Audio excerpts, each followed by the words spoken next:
Look at all these dots. You see all these dots? You can see. I can click on them.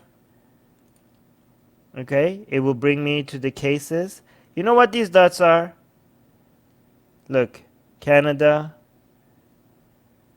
And this is very heavily, like, all the documents are here. They're government documents. They're all backed. The year is here. This is all influence. This is all, okay, let me just give you some, just so for you to understand how big of a deal this is, okay? This is all Hezbollah's activity around the world. Do you guys know Hezbollah? Hezbollah is just one of Iran's proxies, okay, that is based in Lebanon. And this is their activity around the planet, right? Look at this. Let's look at, should we look into the US? What is this one?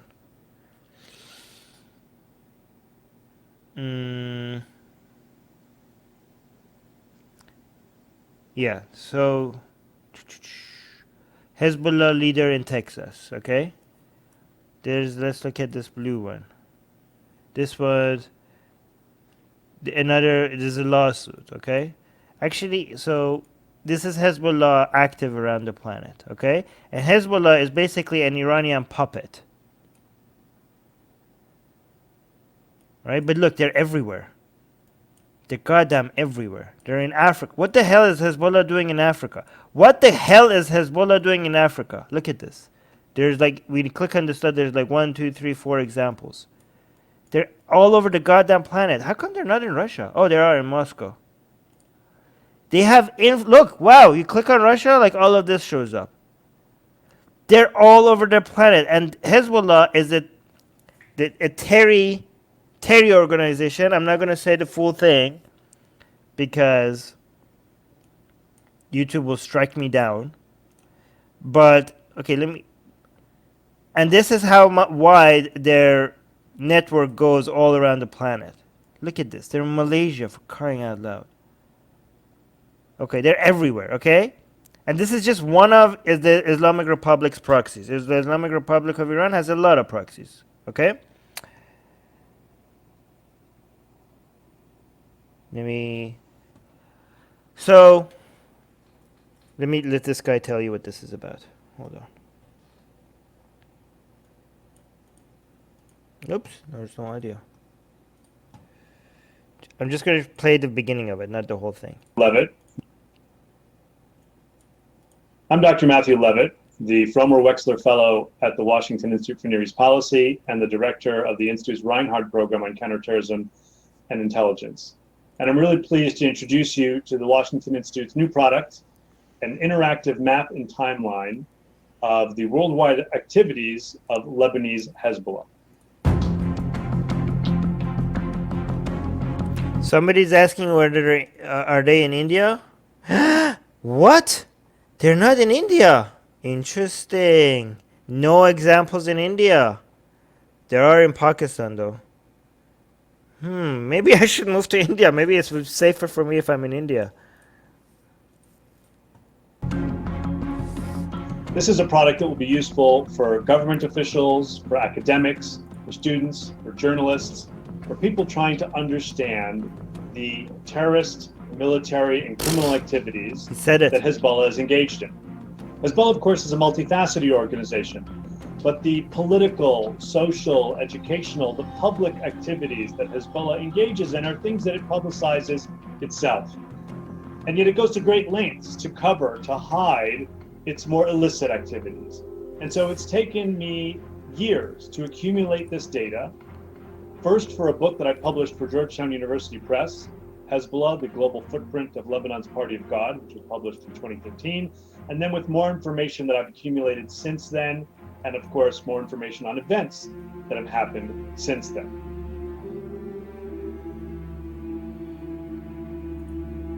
The golden rule of Hezbollah's Islamic Jihad organization, its terrorist wing, is the less you know, the better.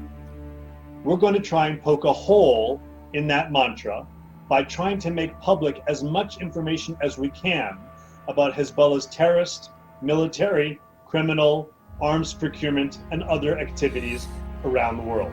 Guys, okay, he already said, and everything is very heavily sourced here, okay? So here's the thing. Here's an interesting thing. Remember some people like Kyle Kalinske say that, the terror activity, I mean, he said it already, I'm going to say it as well. Terrorist activities.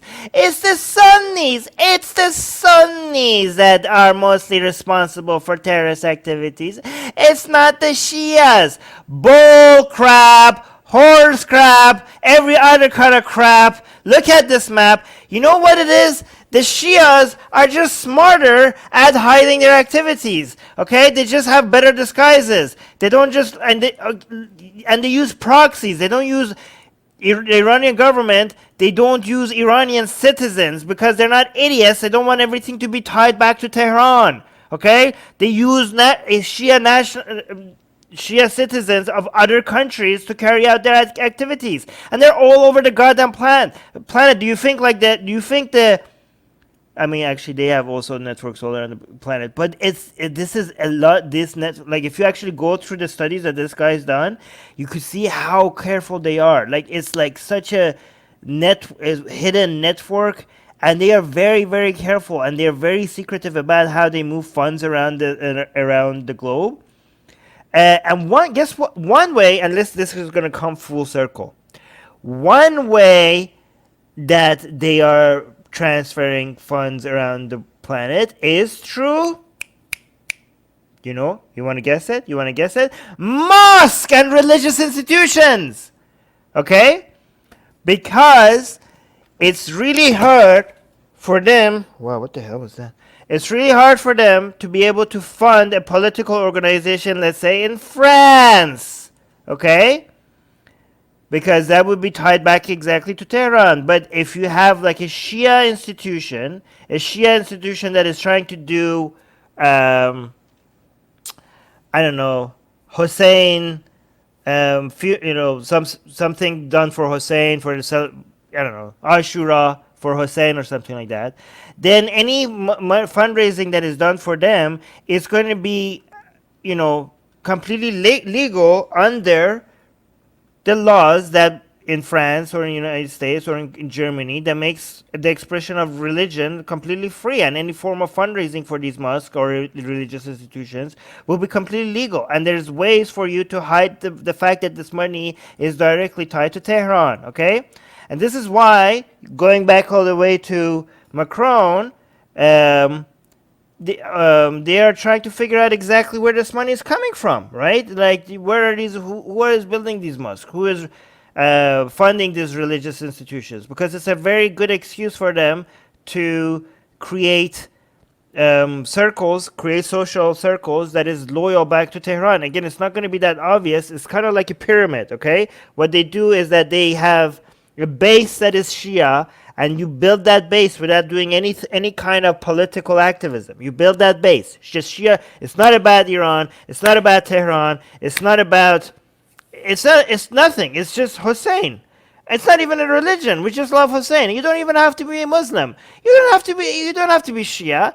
You could just realize that we're just like there was this hero, there was this dude who was a freedom fighter, and we just love him so much, and we just want to celebrate this guy that was like, you guys like freedom fighters, you guys like this guy that went against the religious authorities at this time and basically fought against oppression. Well, guess what? This guy is Hussein. That's what we're funding. We're just trying to introduce more people to Hussein. That's what we're doing. So that's the base of the pyramid. And then you have more people that volunteer, people that take it seriously, people that want to be more involved in this organization, and that's a level higher up. But then you keep going. If you keep going up, the top of this pyramid is all of a sudden not just random Shias. There are Shias that also love Khamenei, and they're like, you like Shia Islam? Well, guess who's the leader that we need to follow? It's going to be the Vilayat Faqih in Tehran. And again, this is how you build networks. When you build the base of the pyramid, you don't even get involved in politics. That's how it's done.